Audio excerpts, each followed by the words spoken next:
I saw Logan today, and boy was it real good. The movie was a trip, like I knew it would. Professor X is dead,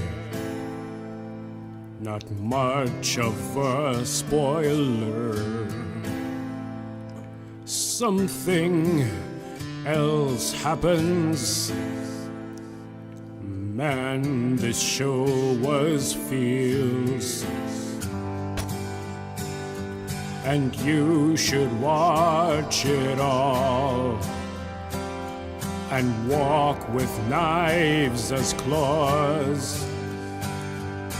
And my gosh, Laura's cool. X-23's no fool. Wow, I rhymed a lot. Oscar Best Picture and whatnot. Hopefully Fox will learn. Couldn't get away.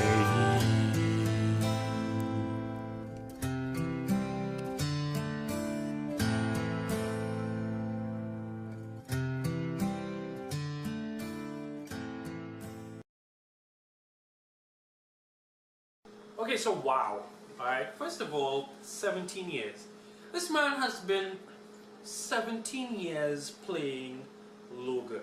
So let's just stop for a minute and give Hugh Jackman a meaningful hand of appreciation for 17 years of Loganness.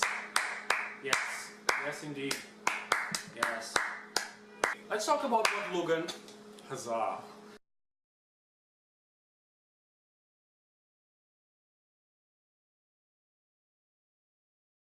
Logan is the story of estranged fathers.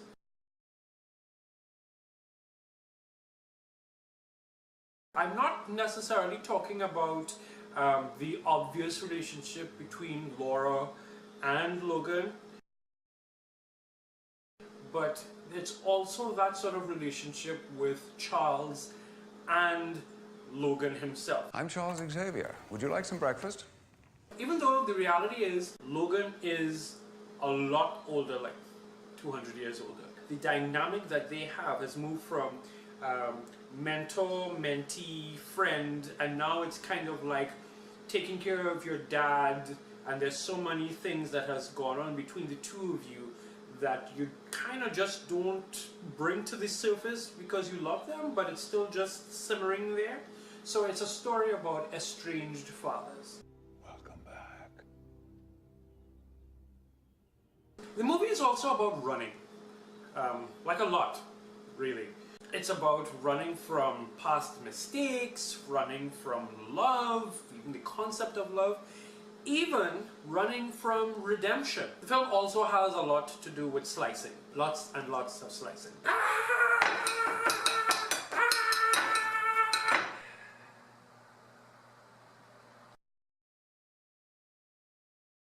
There's a reason why it's R-rated, but it's not just for shock value.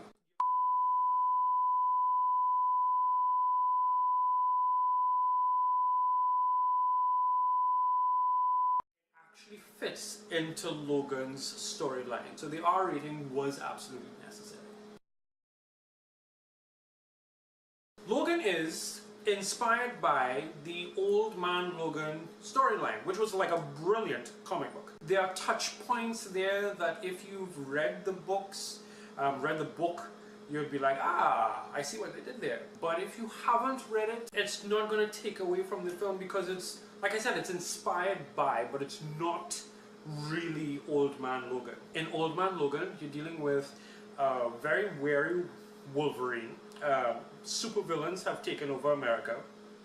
Yeah, okay. And he has a wife who's called Maureen. And he's also bogged down with a lot of guilt. Logan killed a great many of his friends, of his X-Men friends. he was brainwashed and he ended up killing a whole bunch of them. That is not in the movie, but there are touch points in it that you listen to and you look at it and you're like, okay, it's kind of similar. Also, X-23 is not in those comic books. Interestingly enough, X-23 did not start off in the comic books. She actually started off on X-Men Evolution. Enough! She's a child, not a weapon. How do you sleep at night? So she's a cartoon character that moved into the comic books. Like right now, she is the prevailing Wolverine. In fact, it's almost like how they did it with Harley Quinn. Harley Quinn, Joker's girlfriend, wasn't something that started off in the books. It was a character that started off in the cartoons and then it moved into the books. So there's that.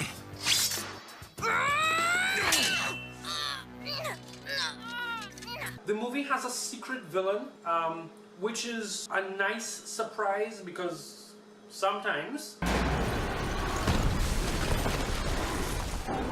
way too much. Also, this is not an X-Men movie. Don't go in there thinking that you're going to see, oh great, I'm going to see like all the old mutants. No, you're not going to see. You are going to see a few new mutants, hint, hint. This is literally very much through the eyes of Logan and the Professor and the other cast of characters that are in there.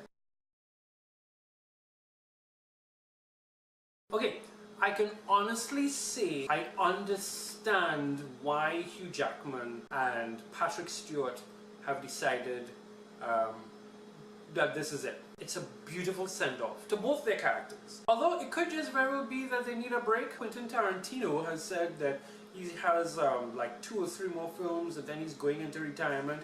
But it just might very well be that he needs a break from directing for a little while. So maybe, who knows, if the script is good, maybe there's a Deadpool 4 where you might see this version of Logan coming out, who knows. But for now, it was a beautiful send-off by both those actors. Stephen Merchant's Caliban was sufficiently tortured. Boyd Holbrook. I like his dialogue, I like his style.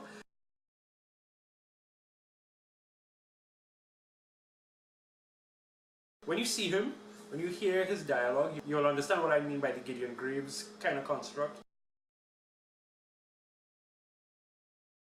Daphne Keane is the princess of side-eye.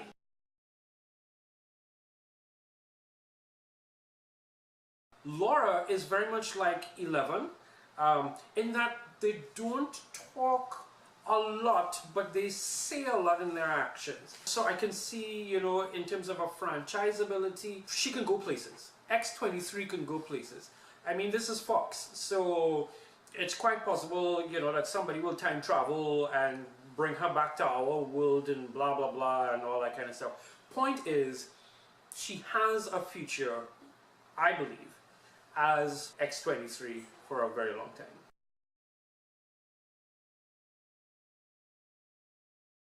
Logan is not a license to make every superhero movie R-rated.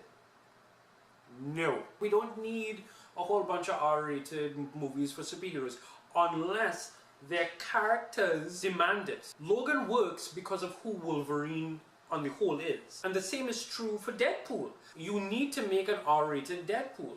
Spawn definitely is another character who should have an R-rated type of film. There's a DC bounty hunter called Lobo. Lobo needs to be R-rated. That's fine. I'll even throw in, and this might be controversial, an R-rated Teen Titans film. Raven's backstory and Starfire's backstory. Just those two alone. It's so deep, that kind of demands that you give it its due diligence. So if it came down to it, I would take a Teen Titans R-rated film. There was an R-rated animated film that was done for Batman. You know that, The Killing Joke. That was needed for what it was. But we don't need to see an X-Men R-rated or a Wonder Woman R-rated.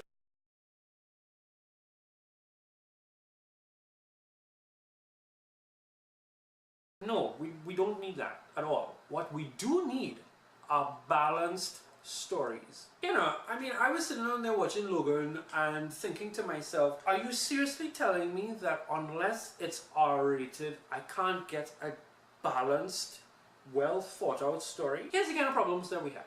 Marvel Studios gives you great films, but it's got a humor and a villain problem. Warner Brothers gives you DC movies that are mythical and huge and grand, but they have a storytelling problem. So in both of the major houses, there's an imbalance. Logan had balance.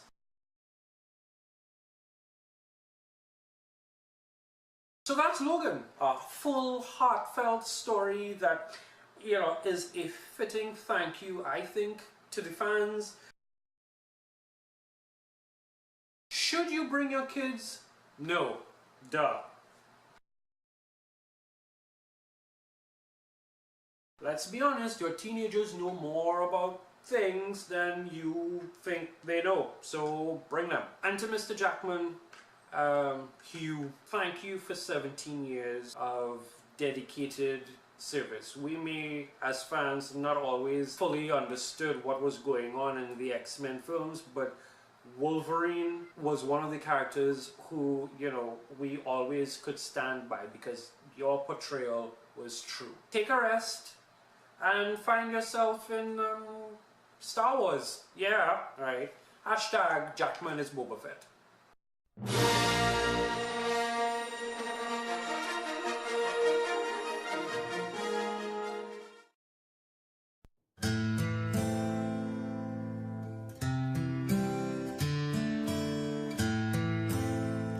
I saw Logan today,